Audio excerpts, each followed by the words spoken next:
Hey pals, welcome to another episode of the Plot Pals podcast. We cordially invite you to a gossip session, tea party, discussion of this #1 show that's called Bridgerton. There's like so much resistance towards this show. A lot of people don't want to watch it, and I was one of them too, because like it's not historically accurate. But why is it good? Because they took that time period, the Regency-era, 19th century, and they show the aristocrats of that time, which is like I don't think we have any TV shows or movies about Regency era's aristocratic class in London. We don't have that. Right. It's usually we have like something in the like Downton Abbey. No, it's Downton Abbey. it's not in the Regency era. It's in the 20th that's the century. 20s. Yeah. Very So right. we're talking about like 19th century, Regency era specifically, like Jane Austen, which we are all obsessed about. That era, usually like the movies or TV shows that are shown are in like, what is it called? Like in states, in country states. Even if they are aristocrats, they're dukes or viscounts, they're usually in their country homes. We don't see them in London and like the queen or like the kings of that time. Which is like at that time there was Prince Regent. We don't really see a lot of TV shows like that. So that's already a unique factor, a distinct factor. That's a unique factor, and it doesn't even show the reality. Right. Which it's is completely it could fantasy. turn some people off. Yeah. Right. But because it's so heightened, it's like colorful. Everyone is happy. It's not like anyone's crying about not that they're not being clean water or anything. Like everyone is super hyped. It's like as if they have internet and everything. Exactly. So you watch this fantastical land that looks a little bit like Regency era, and it's so romantic. It's always about coupling up. So it's like going to McDonald's and buying yourself a McFlurry. Right. You just eat that, you enjoy it. The Happy Your Meal. day is probably right. You're like, I'm loving it, everything is good. And that's why it's so popular, I would say. I think we have to give a quick summary of the whole Bridgerton, which is like about 8 siblings in the Bridgerton household who are, each one of them gets a season to explore their love story. So each one of them's love story. Season 1 was about Daphne. Season 2 was about Anthony. And season 3 is about Colin. And these 8 siblings are named alphabetically.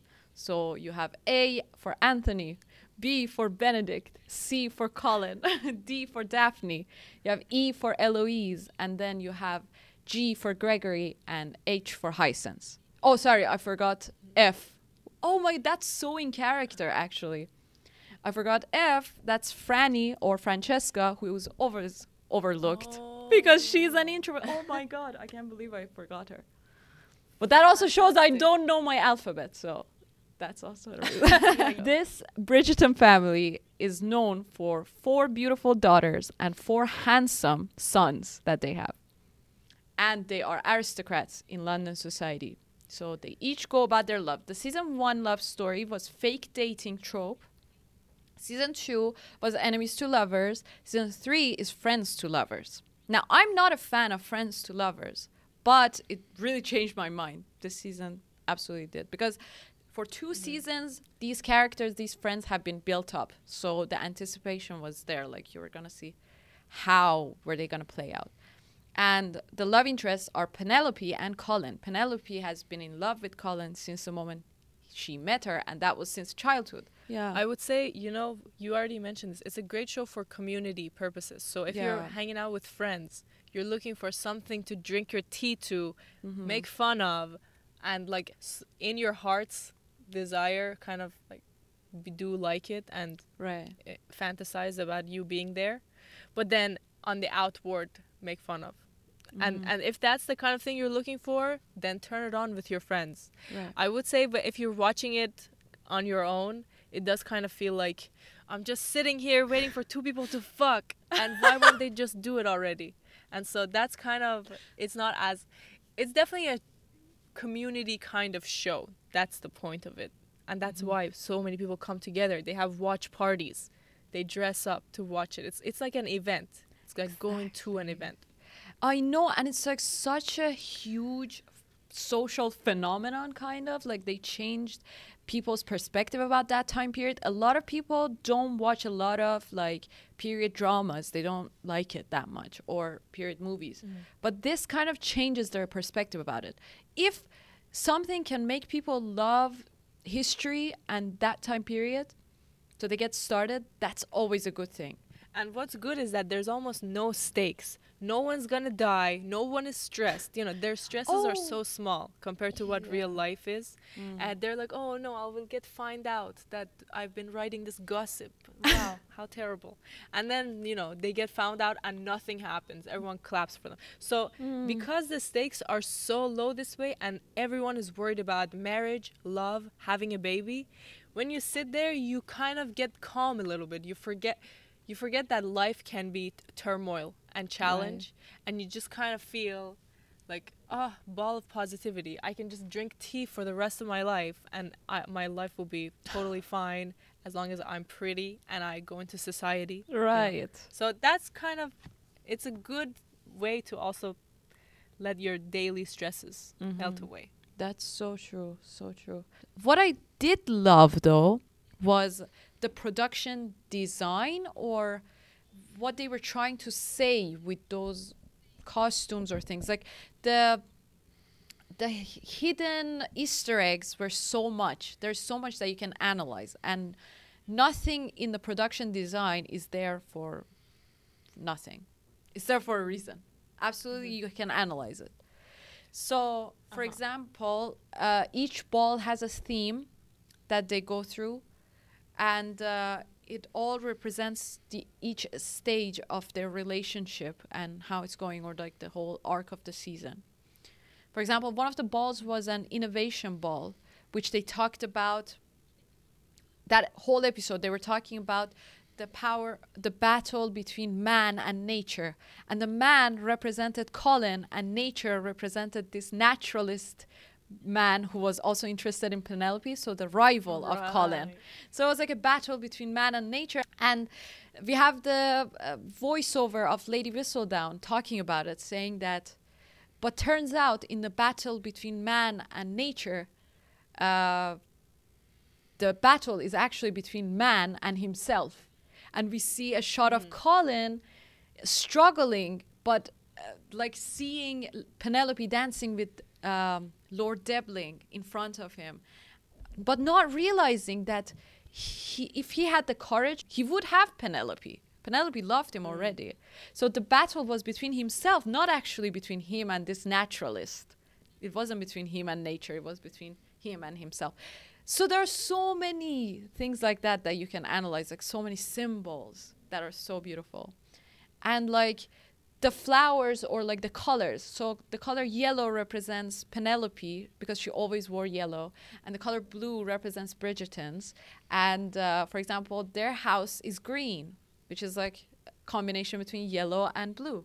Or like in their engagement ball or their wedding, there are lots of yellow and blue flowers. It's so good. That's so amazing. And I would argue people watch it mainly for the production design for this world. And also the color violet, or like purple, really represents first love in this Bridgerton world. That's what they say. That's what they said from the first season. And whenever the characters are wearing a color purple, that means first love. They're in love. And we don't see Penelope wearing that until she is engaged or like married to Colin. So, and you see her transformation in costume. So at first she starts out with a yellow dress again, but then quickly transforms into a green dress. Green, it represents the emerald, and she's unique. She wants to say, I'm not a diamond, but I'm an emerald, and that's also as valuable. That's a gem as well. And then we see her. And while we're on Penelope, she and her mom don't have a good relationship whatsoever. At all, no. But then as they get closer to each other, though, the production design and costumes change so that they start to dress the same. And their makeup and the hair and everything. So you start to see, oh my God, this is the woman who birthed Penelope. Even though we hate her, she still created her. And so that's a great way of making us care for these two, just through the costumes and makeup and hair. The fourth episode, there's a ball that the queen held, and the theme is Roman, like, or like Greek mythology, Eros and Psyche, and there's these ballet dancers that are dancing that, and it totally represents their story. Eros, who was Cupid, who is supposed to find a love match for like Psyche, shoots himself with his arrow and falls in love with Psyche, who is this beautiful girl. But then after they are in love, they have to go through so many trials, and Psyche, the girl, has to prove her love for Eros through so many trials. And that's the story of Colin and Penelope, because Colin said that I'm going to find a husband for you, and he ends up actually like falling in love with her. But then after they're together, now Psyche, Penelope, has to go through so many trials in order to be with Colin. That's I think so good. So cool that they used this Greek symbol to tell the story. This definitely, the dance that they did in the film also is one of the best parts of the season. Right. I didn't know anything about this symbol. I was just watching some ballet, but very moving stuff. I think it's in the first half somewhere. Yeah. Check it out. Showrunner changed for this season. So for the first season 1 and season 2, the showrunner was a man, Chris Devon, something like that. His name was Chris. And now the showrunner now changed to a woman, Jess, I think is her name. And she totally fumbled this thing up, man. She totally changed the tone of the show. She changed everything about it, like the style of it. And this is the thing about TV shows. They have showrunners and they have directors. And showrunners are like above directors. Directors just like direct episodes. But showrunner like talks about like kind of like directs the whole season and everything that happens. So this showrunner had totally different ideas about how the couple should go and how their storyline should be. And so she completely changed everything. What I loved, though, about this showrunner was that she changed the female relationships and friendships. You can see it, how female relationship is like the pillar of the season. We have it with Lady Danbury and Violet Bridgerton. You have it with Eloise and Penelope. So it's like she had that. But like in Chris, when Chris was the showrunner, the female friendships were so bad. Like it was so toxic. Yeah, it was just take everything from your friend. So yeah, I love that. But like in terms of actual relationships, of like romantic relationships, she did a bad job. Like she changed the whole style. And everybody can tell. Everybody who's seen like season 1 and 2 can tell it's visibly different. Mm-hmm. Yeah. It's interesting how each season is unique. Yeah. It's because a lot of shows there's a kind of through line that you follow, like a Breaking Bad. Season 3 is going to be very similar to season 1. Walt is still fighting to get money for his family before he dies. But then here, it's always a new person is going to get married. This new sibling, they have all kind of different traits and characteristics, and they're looking for a different kind of person. So they see the world different, and then we get to see the TV show be also different. So you're saying like the first few seasons were very darker themes, and then this one was very much love, party, and everything is great. We're all gonna read gossip. Actually, no. So that's cool. For example, this episode, this series should have been, their story should have been completely different. They should have like fought for Lady Whistledown and like all those things together. But for most parts, they were like fighting and they were separated from each other. So that's where they did a bad job. Like it wasn't actually enough lovey-dovey, because for 4 episodes, they're not even together. Only episode 5 and halfway on episode 6. So there's just 2 episodes that they're together and then they're separated. Like they're married, but they're like separated. They're not a couple. Until the last few minutes of the show. So it's like they really fucked it up. It's based on a book. It's based on a series of books by Julia Quinn, who wrote it like in 2000s or something. The books are literally fan fiction. writing is in hell. Like it's like I don't know, a very like junior writer wrote it, like someone from high school wrote a fan fiction. What I love about it though, what made Shonda even love it and make this series, is the characters. So the characters are so lovable and they have so much potential. That's why people love this show. Everything about it like is so debatable, it's so controversial, there are so many problems about it.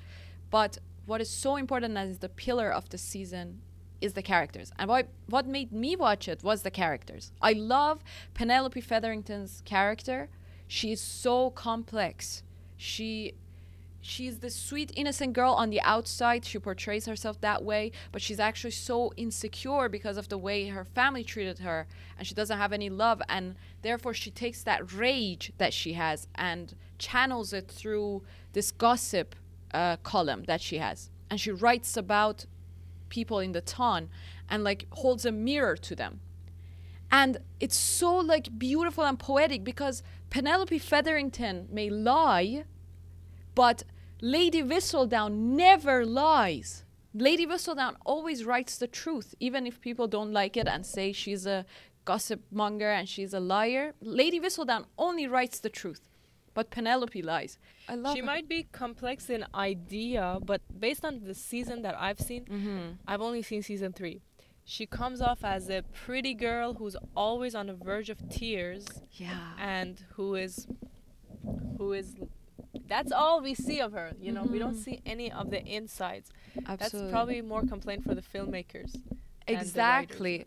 But we just see her face. She looks beautiful. She's done her makeup. Her tits are out. And she's gonna cry. And then she says to a guy, "Oh, please kiss me." So it's a little bit like I don't see the complexity. The complexity as was much as mostly you like want to see. in season 1 and season 2, especially season 1, when she had to make some really deep moral choices, and season 2 even, where she had to like write about her friend Eloise, write something bad about her. And it's like these choices, but they didn't. That's why I say this showrunner is bad, because she didn't get the character. She didn't understand that, and she didn't show it, at least, very well. They could have done so much more with Lady Whistledown and this character Penelope, but all they did was make her sit around in like pretty costumes, as you say, with beautiful makeup and just crying. And just being, instead of like actually standing up for what she did and who she is, she just was like asking others to forgive her. And all the time she was like insecure about herself. You know, for example, when Eloise is like, "Oh, this is just a gossip column," she doesn't say anything. Or when Colin is like fighting with her, or after that, she doesn't stand up for what she has. But in the books, that's different. The minute that Colin finds out about her being Lady Whistledown, he's like, he's saying that this is, why did you do that and all these things, but she stands up for herself. She says, "This is my life's work. I've worked hard for this. I don't care what you think about it. I'm going to continue." And yeah, so Yeah, exactly. So Julia Quinn created characters that had potential, but they weren't necessarily good stories, really, if you read them. Any kind of family that's big and everyone is handsome, that's got potential. That's why we watch the Kardashians all the time. I mean, do you watch the Kardashians them? made I billions. That's true. I've watched a few episodes and I really did like. I get why people watch it. It's so engaging.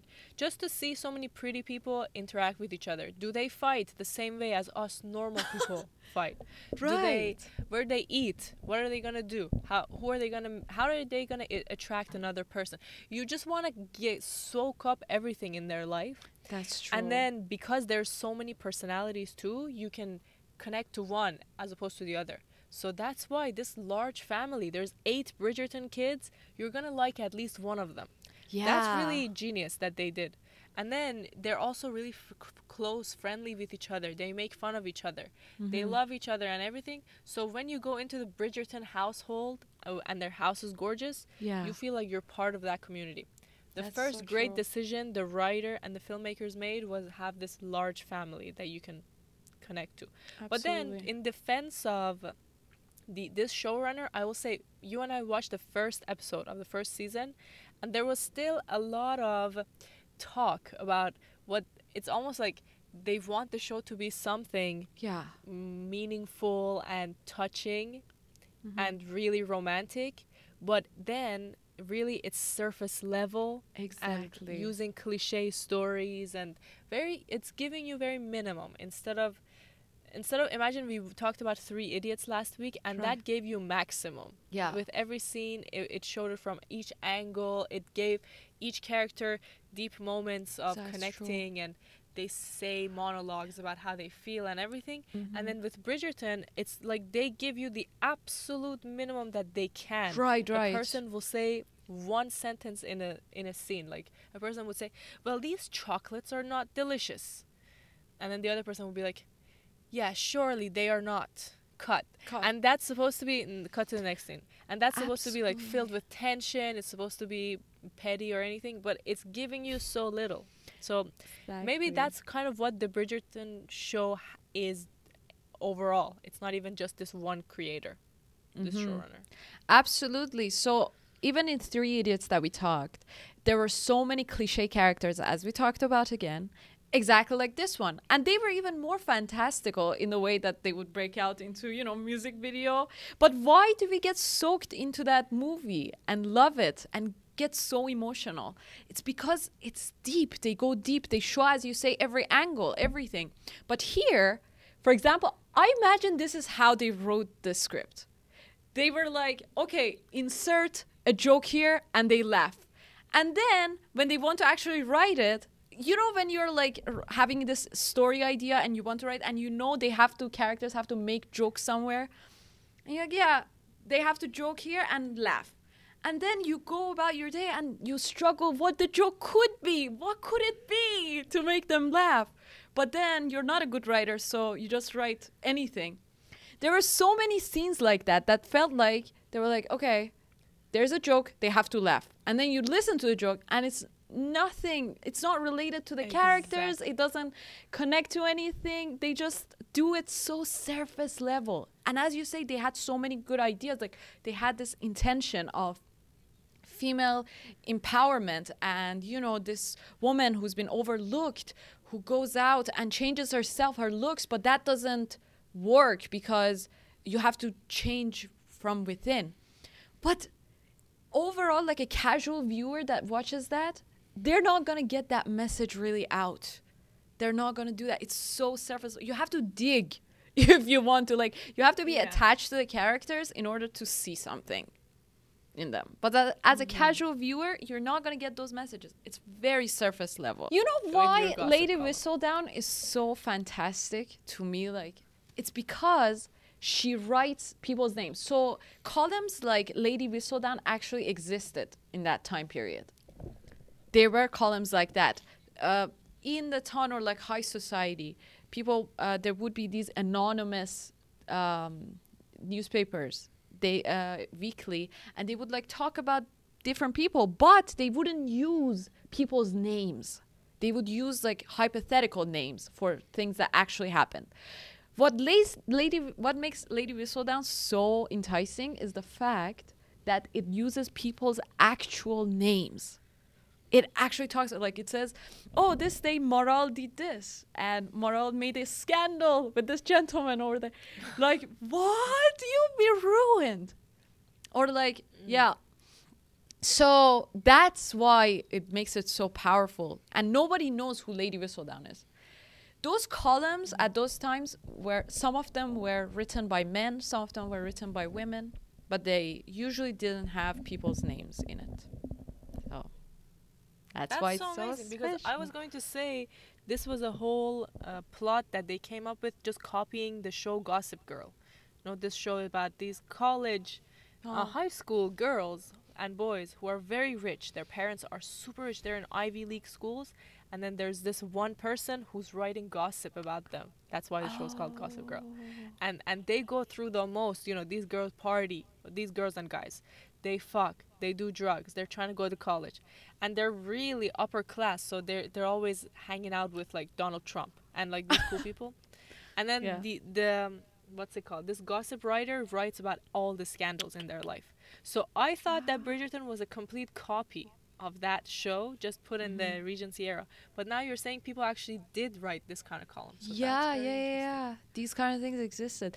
But now I'm really intrigued to watch that show as well, Gossip Girl. And on the same note, one of my craziest moments was when this girl, I forget what happens to her. She gets rejected somehow and she's crying and so upset. Oh, yeah. Penelope. And she goes up to this guy and says, "Please kiss me. No one loves me. Just give me one kiss." And he kisses her and then he falls in love. This was so fantastical for me because in real life, if you have a crush on someone and they don't like you back, if you say, "Please kiss me," they're going to block you. They will never look you in the eye. Like, they will walk away every time they see you. But that's what you kind of wish for. Because what she does is like a pity. "Please pity me. I'm so weak. No one loves me, even though I'm so beautiful. I'm like the most perfect girl, but I'm so weak." So that's why when he kisses her and everything, it's like a fantasy come true for all the viewers. I understand, but life, I don't think that would have worked. I think it would work, and I will give you the reason. So this is a surface level if you want to think about it that way. She was not actually being petty. She was being powerful. Because in season 1 and 2, she never voices her opinion. Never once. She's all about like, "Oh, Colin, oh, you're so brilliant. You're so great." And whatever you say. And Colin is like, "So what do you think about this?" And she's like, "Doesn't matter what I think. Like, what are you up to?" Like, she's always like about other people. And she is deeply insecure in herself, and she never voices her opinions and what she thinks. The only way she voices her opinions is in her column. So at this point, she's at her lowest. Imagine you've been gossiped about and talked about, and everybody says that you're in spinster, and this man pitied you and wanted to like find you a husband who is not even from your family. So that's a big scandal. Realistically, in that time period, that woman would never marry. Nobody would marry her. She's ruined. So at that point, she's hopeless. She's like, and she's a romantic too. So she's like, "Oh my God, I'm never going to experience that romantic life. And this is a goodbye for me." And so this is the first time she voices her desires. That's so brave to me. That's not what a weak person would do. I wouldn't do that. And I know it's not coming from a place of like security. It comes from a place that I'm not brave enough. If I loved someone, and I wouldn't actually say like for them to do, I wouldn't voice my desires like that. So I think she really grew in that moment, and she voiced her opinions. And and for Colin to fall in love, Colin has always been emotionally in love with her. So like in season 2, he comes back from his travels, and he's been corresponding with Penelope all season. They've been like writing letters back and forth, and she's her true self in her letters. She's so good at writing, of course. So he fell in love with that part of her, and she really encouraged him after like a failed season that he had. He was engaged, then there was a scandal, so he was really heartbroken. Penelope, which really, she started that fucking that's scandal. True. That's true. That's so true. But she was trying to like help him to not be baby trapped. So the fact that this girl really like supported him really touched him. And his character has a hero complex. He wants to be the hero, the one that saves Penelope. In season 2, he tries to save her from this cousin that they have that is like trying to scam them. He goes and like confronts the man like he is her husband. And how dare you take advantage of these Featherington ladies with no husband and no man to take care of them. He's like, yeah, he goes and does that. That's what a husband would do. So it's like he's always cared for her, and he loves to be needed. He loves to be needed and to be the hero. So in that moment, that's his dream. I feel like that's his dream. And he also said in his journal that even though I've been with a lot of women and in France and everywhere, there are so many beautiful women. And while we're doing it, even though I wonder at how when we're doing something intimate, at the same time, you could be so distant. So he always craves that emotional intimacy alongside the physical intimacy. At that moment when he kissed her, it clicked for him. Because he already emotionally is so involved with her, and then to physically also desire her, that was what made. I feel like that would work in real life. Maybe it would take a lot longer for the man to actually see it, but. Okay, you totally sold me. I think it would work, and I'm gonna use this technique going forward. Be vulnerable, be truthful, and say what you want, and make it physical. Men love to be needed and to feel like they're the hero. So if you can make them feel that way, then. And also, immediately after that, she was confident. Did you see, she didn't even acknowledge the kiss. She didn't care about it. She went and, courted another man. So that also works. If you do that, and he's like, I'm the most handsome, wealthy gentleman here in the town, even though he's the third son, but he is really handsome and every lady's swooning over him. And I kissed you, and you're not fangirling. You're not doing anything. What is going on? What happened to my swagger? That works, I guess. Yeah. And then she found a husband after doing that. So great on her. Yeah. And this was one of the best moments of the show, hands down. One of my favorites. Another really good moment for me was when, at the very last episode of the season, this queen's best friend, what's her name? Lady Danbury, yeah. She talks to Penelope. This is after Penelope has kind of been shunned, even though the queen says it's okay, you can write your column still, but she's been exposed that she's this gossip writer, and she's very unhappy. And then this Lady Danbury comes up and says, I look forward to reading your next column. That's so moving, because as a writer, that's all you want to hear, is that someone is looking forward to reading what you're working on. And then to get the support from this woman, that was a really good moment of the show for me. You of course have to watch the actual scene to know how it feels, but very well done. My favorite. And women relationships. That's one of the things that this showrunner also fumbled, was that in the books, Lady Danbury and Penelope were really good friends from the beginning. But they didn't show that for the first part, and we just see it in the last scenes or last episodes that Lady Danbury interacts with Penelope. I feel like it would have been so much more strong. It could have been even more beautiful if they showed it in the first part as well. That would have been good. But still, I love it that they acknowledge it. I was losing hope that there's not going to be any Lady Danbury Penelope interaction. But there was one. That was really great. That's one of the reasons I love and watch Bridgerton, and I love Penelope's character, because she's a writer. In that time period, ladies did not write. They couldn't, because their husbands would feel really ashamed, and a lady is not supposed to work. A lady is just supposed to be at home and host and go to social events and bear children, and the higher class ladies, the gentry. They wouldn't write. If you were a writer as a lady, your husband would really feel ashamed. So you could take that into account when you're seeing Colin's reaction, or what he says at the end of the series, because a lot of people are the love confession wasn't that good. But if you compare it with other men at the time, it's pretty damn good. It's pretty damn good. That's right. He's open-minded to this lady who's been writing gossip, but she's also super rich from it. She's apparently made £20,000. No, 10,000, or a little bit more than 10,000. But 10,000 pounds is a lot at that time. Probably a couple million. Yeah. So she's a bestseller. Absolutely. Which is also not really realistic. I would imagine even Jane Austen, who was the most popular writer of her time, she wasn't making much money. That would be my assumption. The thing is about this column, it comes 3 times a week.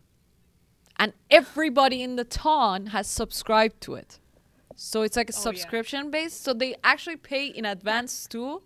It's like a lot of money. But it doesn't make sense for it to be 10,000 in 3 years. She's been running the column for 3 years.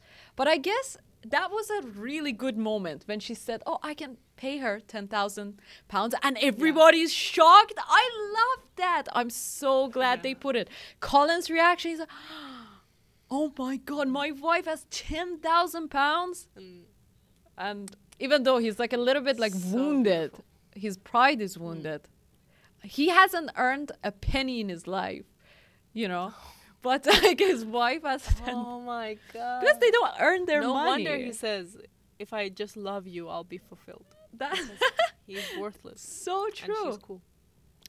And then she later throws a big party with her money too. So these are cool moments. These are unique. You don't really see it in any other movie. Absolutely. And now to take it into account how much £10,000 is, remember that in Pride and Prejudice, Mr. Darcy had £10,000 a year. Mrs. Bennet was like, oh, Mr. Bingley has 5,000 a year. Mr. Bingley has 5,000 a year. 5,000?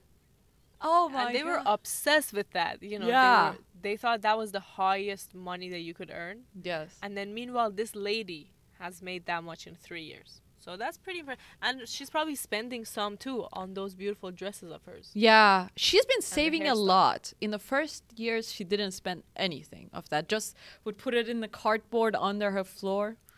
Like, she's stronger than me. I wouldn't be able to save that much.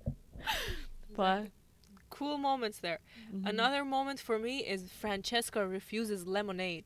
Oh, that was so funny. Yeah. I mean, it's because it's so cliche and stupid. Like, just refuse the lemonade. Well, what a big deal. I know, and everyone was so shocked. Even the queen was looking around like, she refused the lemonade. I was like, give me that lemonade, I'll drink it. I'm so thirsty. But what they do in this show is, if some guy gives you lemonade and you don't drink it, that's disrespect to their family, to you, to the queen, everyone. So if someone offers you a lemonade, you drink that shit right up. Even if you think it's been laced, even if you think it's got poison, you drink it. Absolutely. That's a lesson. You don't refuse a dance. You don't refuse a lemonade. You can't do that. You just have to accept whatever the gentlemen offer you. That's true. What I didn't kind of like about this season, or like about Bridgerton in general, but especially this season, was the costumes, you know, and like the general logic of the whole season. I understand that it's fantasy. I understand that they could take a lot of liberties with costumes and with the way the social rules are. But even a fantasy world has a set of rules. It has a set of rules. It must. Otherwise, it would go into fumbles. Every world has a bunch of rules that governs it. Or else everything would go chaotic. So, even in a fantasy world, they should have a bunch of things that people commit to. For example, why is it that everybody is wearing some kind of like very short-sleeved kind of like clothes, but Cressida is the only one that wears this big, huge like costume like that? I understand you want to say that her character is trying to be bold and show herself and say, like, I'm here, I'm big, you know, see me, I'm not married. But that's not how it works. And then everybody's hair is updo like that up, but only Penelope's hair is down. Like, that doesn't make sense. Even if it is like fantasy, you have to have rules. Like, people imitate each other. People from one social class, they all have the same sense of fashion. They have the same sense of hairstyle. And like the way they talk and everything, their manners are all similar to each other. That's how everything works. Similars attract each other. So now you're saying like, this person can have this sort of hairstyle, this person can have this sort of hairstyle, this person can wear this kind of clothes. That's not how it works. There should be one fashion trend and everybody should follow that. That's how it was, and that's how it should be. Exactly. It reminds me of the tea party. What's it called? They call it like mom games that young girls play. Right. Mom and aunt games. They call it in Iran. Yeah. Where you take some dolls, you act like you're the mom of this doll. You act like you go to the party of your friend. Well, I guess in English they call it a tea party, where you pretend that you're an older person, rich, handsome, getting married, and having a great time. Yeah.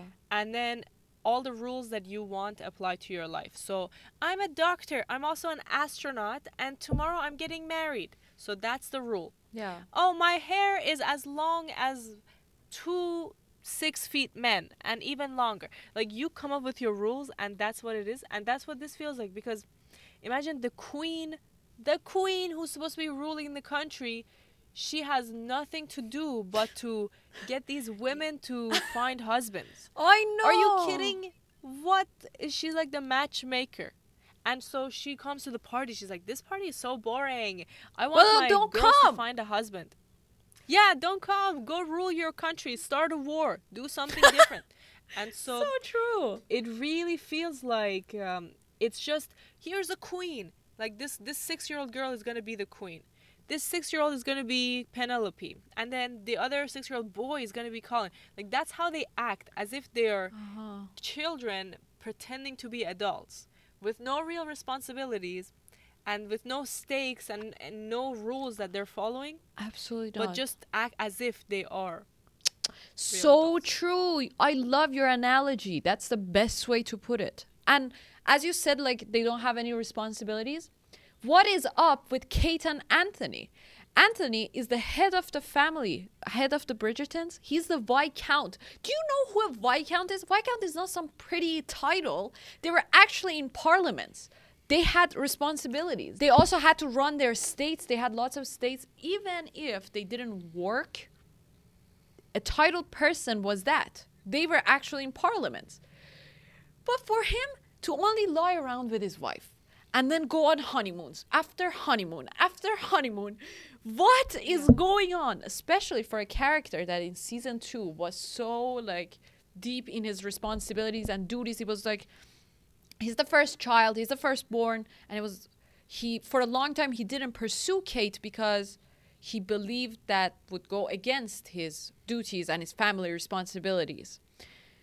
For this character to right now only be about PDA, I love my wife, I'm not doing anything, let's go on a honeymoon, let's go to India, let's take my pregnant wife on a dangerous trip that not even like a woman in modern times would take.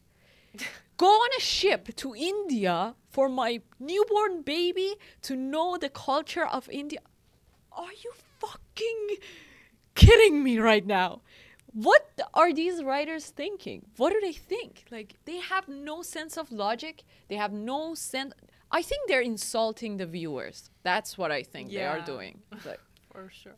Do you think we have no comprehension or something? Like, that really pissed me off. So I understand the actors wanted a way out. They were working on different projects.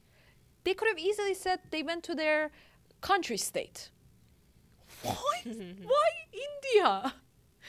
I don't like that. Damn, so that's the reason, you think? Yeah. Just because the actors couldn't make it? Yeah. Wow. That's messed up. Yeah, just kill them off or something. Why do you send them to India? No, just say they went to the country states. They had a country state, you know? Yeah, or just don't even cut to them. Like, just ignore them. You don't have to cut to every sibling. God damn it. Exactly. And so they don't have. But now we can talk about something that we like instead of we watch the show, so we'll talk about things that we like. One thing I really like is this fucking stupid ass threesome that's happening. Doesn't even make sense. They just randomly cut to this 3 people. There are more scenes of them doing that. There are more scenes of Benedict doing that threesome than the actual leading couple doing anything at all. Yeah. Or even being romantic towards each other. And there's no reason, there's no stakes. No. There's not No like plot nobody has point. to find out or anything. Yeah, no plot points. They just Just randomly doing it cut to this for the threesome sake and then of it. back to the normal stuff. But then it all leads up to finally the girl realizes she fucked up, because in her mind she was thinking, oh, two handsome men all over me, they come and they make me feel special. Yes, Yeah. please, anyone would want that. Actually, and there then was the like handsome men start dating and like making out with each other. Yeah. And she's sitting on the other side of the bed alone, oh. and she's like, I made a mistake. I imagine that's what happens in every threesome. There's gonna be one that is left out all the time. That was a shocking moment. You know, we were talking about like what shocked you in the series. I did not expect that. I thought Benedict is gonna be the one that is gonna be attached to this woman, but she's so free-spirited that she's not gonna commit to anyone. But that was actually the opposite of what I imagined. So I was so shocked when I saw that no, he was the one that didn't want to commit at all, and she was the one that was attached to him and was jealous that he, like, those two were doing it. So that was a great twist. Yeah. And then he's so into this guy too, so hopefully that goes somewhere. I wonder what his family is gonna say. It's something. I mean, I'm really confused as to how they wrote the show, but there's other things that we like.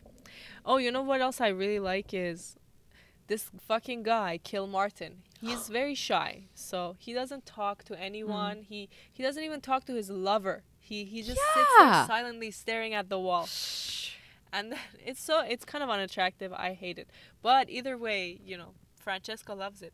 And then Francesca one day, when the family's in the room, says, hey, tell my family you want to marry me. And he's sitting there like, no, they won't listen to me either way. And she says, just tell him. And so he's like, look, I'll try it out. He turns around and he's like, hey, guys, I have the plague and you're all going to die. And no one listens to him. That was like, such a funny moment. That was pretty good. Yeah, I love that. Good moments are there. Absolutely. Imagine it's like an 8-hour show or even 9 hours, and then there's maybe 10 or 15 good moments. This was definitely one of them where I was laughing. Definitely. But shy people do exist. People like this. But I have to say this. I have a lot of criticism for Francesca's character as well as John. So they have such a one-dimensional perspective of what an introvert looks like. I know a lot of people loved the fact that they were silent, and trust me, I'm an introvert as well. But oh my God, in no world would I love silence like that. Like when I'm in a presence of another person, if neither of us talk and we're strangers, that's awkward as hell. I would overthink it. That's what introverts do. I would be like, oh my God, what am I doing? That person doesn't talk. I don't know what to say. Introverts are not happy with silence. They're not like...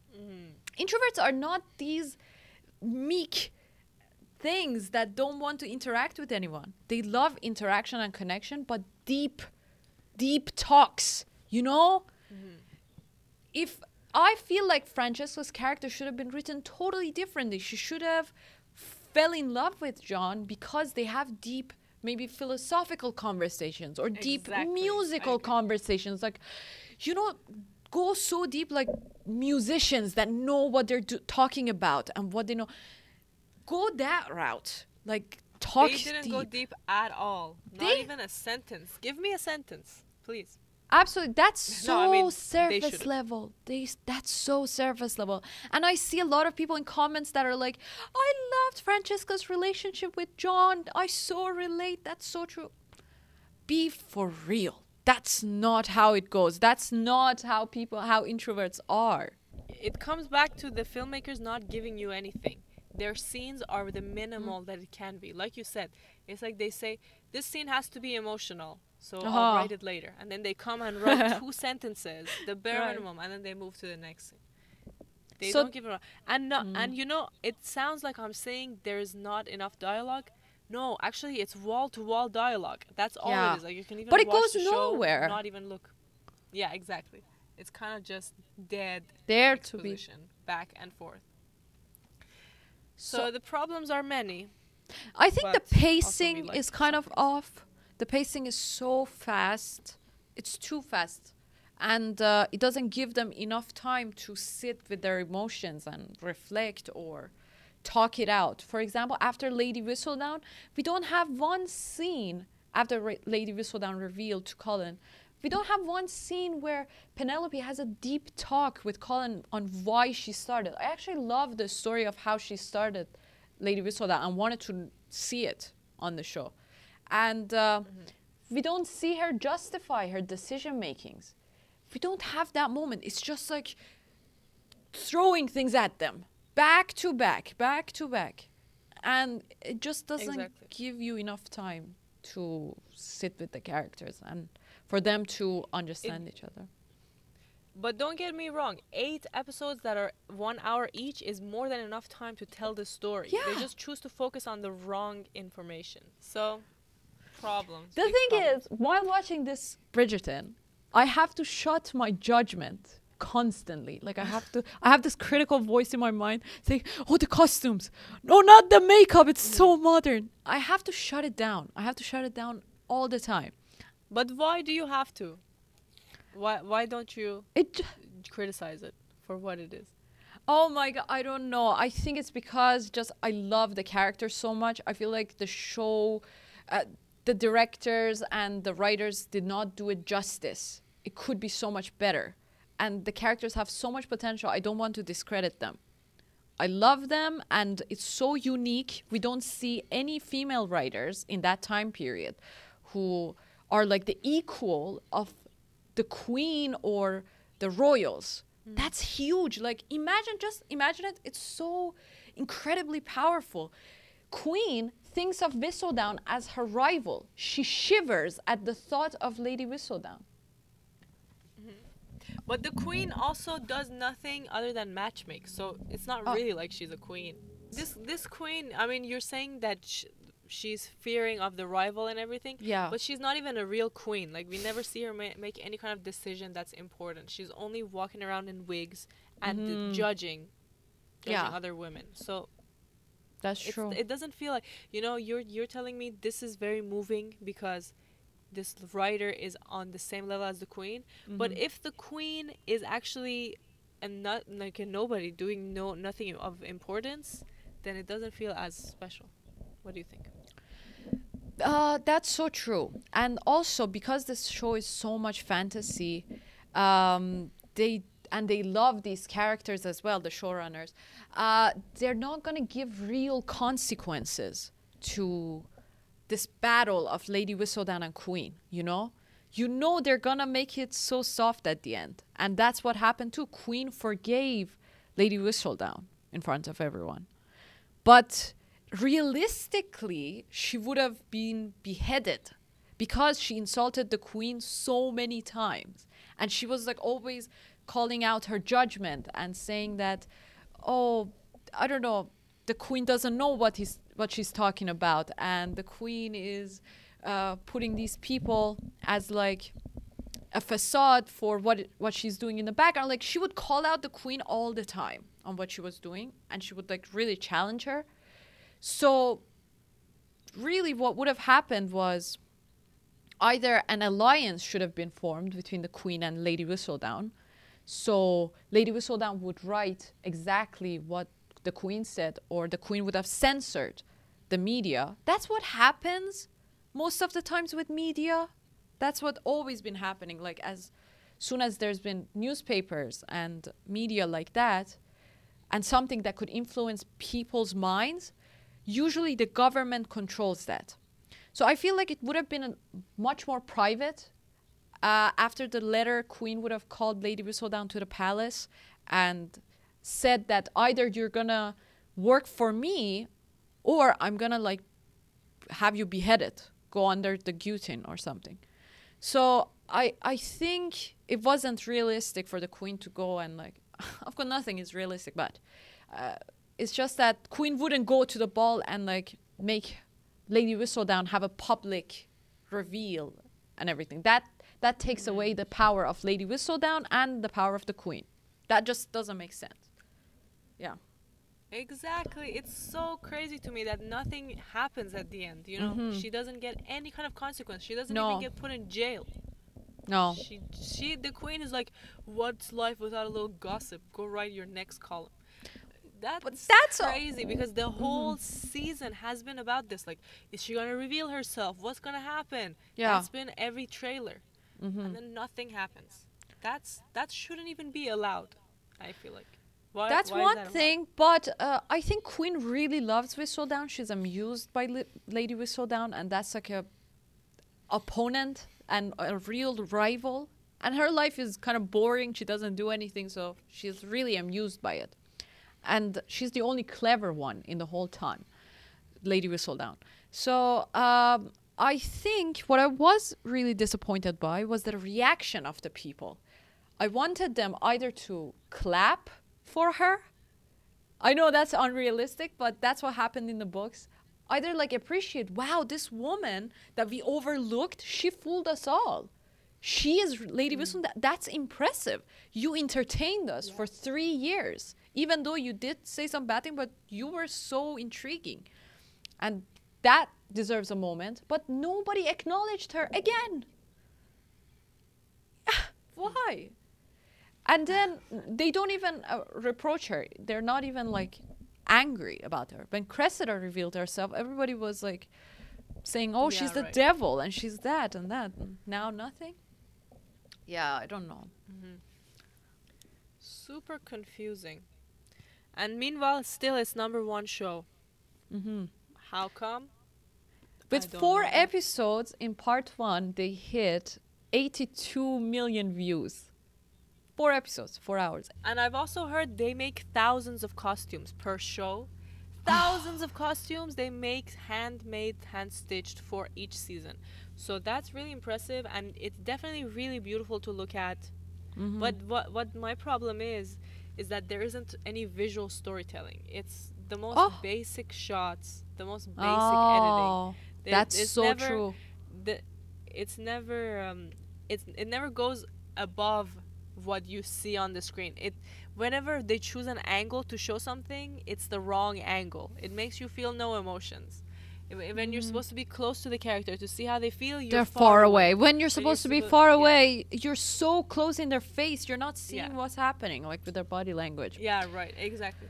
So that's why even though it's visually really beautiful to look at, it's not actually satisfying to look at. Absolutely. The For me. cinematography is out of the way. It's so bad. The editing, I caught so many editing mistakes. It's so insane. Like, I edit better and I'm a novice. Like, I'm a novice.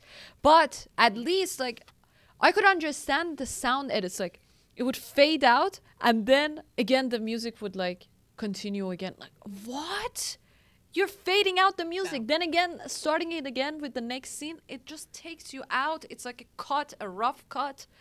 Oh my God, no. No, no, no, no. There's so much that's wrong with it, but one thing that's not wrong is the ending. So if you stick around for this season finale, 20 minutes, Yeah. Oh. It's so satisfying. then that will be totally worth it. Such a satisfying ending. I don't think there's been an ending that really hit all the points that you wanted to. Like, everything that you wanted for the characters actually do happen. They have all their dreams. That's beautiful. That's right.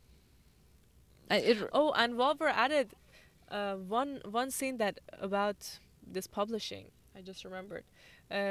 So Whistledown, of course, is not writing at a certain point. She's deciding. The girl Penelope is deciding if I should even continue or not. And then some other girl comes to impersonate her. And what's interesting here is that we get to hear somebody else's voice as if they're Whistledown, and we get to see how special actually Penelope's writing is. So that was a great scene. We see some kind of like lying, slander, whatever that this other girl and her mom wrote. And I then love that. immediately cut to what Whistledown wrote, and it's so, as you say, it's like a very truthful, like a mirror showing society, as if this person really looked around the party and focused on what each person is doing and wrote about that. So that was a great moment. I love that too. It was such a brilliant way. Actually, I think that's one of the most brilliant moments of the show, just in terms of everything came together. The directing came together. The editing was so good of that scene. It was fun. It was fast, and it was so amusing. You know, and you really waited for that, because first we follow Cressida's newspaper. It goes with her voice, and then it changes to that one, and you see the extras and the actors, the other actors, how they react to it. And it was so good. It was so satisfying to see that. I loved it as well. I loved most of the things with like it. They did so much better than I thought with like Lady Whistledown whole drama. Like it was really intriguing. At the end of each episode, I really was left at a cliffhanger. I wanted to see what happens next with Lady Whistledown and this whole story. So they did a good job with the drama. What they did wrong, I think, with it was that the first part is just rom-com, the second part is just the drama. So it feels like two different shows. So first 4 episodes it's rom-com, they're falling in love. Last 4 episodes it's intense drama. I feel like if they added like they combined it the whole time, it would have been so good. Like imagine in the first part, the first 4 episodes, we had the rom-com vibes, but also the drama of Lady Whistledown coming, like kind of foreshadowing of that. And then also in the last ones, we also have the rom-com vibes as well, but also the Lady Whistledown. Like that would have been so much better. Because now in my mind, it's like they're totally 2 different shows. Part 1 came in May, part 2 came in June. And now I can't connect the 2 together. That's how it is. That's a great point, that they really separated the 2. I wonder if they were thinking they were going to separate it even while they were writing it. Or they if that was a decision weren't. made later. Yeah, it was after they did that. Netflix, greedy Netflix is like, yeah, we want to make it in 2 parts so people have 2 subscriptions, 2 months. Oh Lord, Yeah, you're that's right. That's intense. Wow, yeah. But and that even did the a dates work, so you have to wait 2 months. Fucked up. I think That's the beautiful. reason Bridgerton like lasted this long, or people like love it, is because of these things. Because there are underlying potentials and like symbols that are not even about the writing. It's about like other departments, the set design or the costumes, or it's about the actors. They know how to bring it out. I think it's just that the vision has to be there. Like Shondaland is not really known for their love for historical accuracy. They don't care about those kind of things. They love messy drama, love, like, you know, there are so many shows that they've made, and they're usually like deep in infidelity or like these kind of like love stories. Grey's Anatomy is one of the shows they made. Yeah. Another one is also, I don't know, it's about like this How president. to Get Away with Murder. Oh, I don't know that one, but that sounds messy. Okay. I actually did watch a few episodes of that. Also very dramatic. This lady, I don't know if she's a professor or what, but she's trying to get away with murder. Wow, I watched it a while ago, so now I don't remember the plot, but there is definitely a murder, and there's definitely some people trying to get away with it. So very dramatic, indeed. That's the thing. Like, they don't care really that much about historical accuracy or like why people watch period dramas anyway. We want to escape our modern lifetime to go to a time that there were rules, but they're delicious because there's something that is different from our day-to-day lives, even though they're strict. But that's so fun to see. But now you're gonna take that away and make it modern. Why would you do that? Like, we don't watch period dramas for it to be modern. But yeah, I guess that's the thing. That's right. So what are your final thoughts on this show? How would you recommend it to people? How would you recommend that they go about enjoying it? I think you have to shut the judgment part. Oh my God, I did that so many times. Just enjoy it. Let them just take you on a ride. Don't judge the characters at all. Just watch them and like see what is their reasoning. And I think that you have to be really open-minded about the relationship of like Colin and Penelope, because Colin is the sensitive one, and we usually don't see sensitive male lead characters, especially not in period drama. So this is like also a unique factor in this season. He's deeply caring, kind, and very, very sensitive. And now Penelope is the sharp one with kind of like masculine energy, even though she's hiding that side of herself. And it also is so poetic because in appearance, Colin is sharp, you know, in appearance he's sharp, he's masculine, you know. Penelope is soft, so feminine. But then in personality, Penelope is the sharp one. She's cutting and she's masculine, and Colin is the kind, soft one, the sensitive one. So they fit like a puzzle. I feel like their relationship is the healthiest of all the seasons that we've seen. All the seasons are so toxic, but these two are the healthiest, I feel like. So maybe learn a little bit about relationships too. You get to learn. Maybe you get to learn how to live a non-toxic life with a person if you're a writer and everything. I mean, don't go into it thinking it's a tutorial, but you can always learn a little bit from anything that you watch. That's true. And what about you? How did you like it? This was your first time watching Bridgerton, and for me, the value was watching it with you. It was enjoyable to see how much you care about it, and then how much it brought us together to care about this couple and this friend and everyone. And then I always wish that we could dress up and drink tea while we were watching it. Drink vodka, I don't know. Like, do something dramatic while watching. That would have been even nicer. But alas, we were in different continents. No, just different countries. And so that was really valuable for me, and definitely seeing everything come together at the end, the final few minutes. But while watching, especially that last episode when I was watching it alone without you, I was constantly judging. I was so upset. I was looking out the window and like saying, look at this is cooler. I'm upset at these filmmakers and everything. But alas, it's a community kind of engagement, and it's definitely, you could call this a zeitgeist. Like in 10 years, probably they will look back. Remember when everyone was watching Bridgerton? So being a part of this event is also worth something. That's true. What I'm thinking is that you can learn a lot of things from this show based on like how not to run a show, or you can learn a lot about like marketing. Because even though it has so many things wrong with it, imagine if we made something like that. Do you think it would have this global appeal? Hell no. Everybody would be mocking us. And all the historians would come and comment on it. Even right now, when we say something wrong, like the difference between a monkey and an ape, everybody's out there saying that. So what I'm trying to say is that even though it has so many things wrong with it, what I'm so interested in is how they made a show that all these people all around the world are obsessed with, love it, and would do anything. They would buy all their merch. They would watch it nonstop.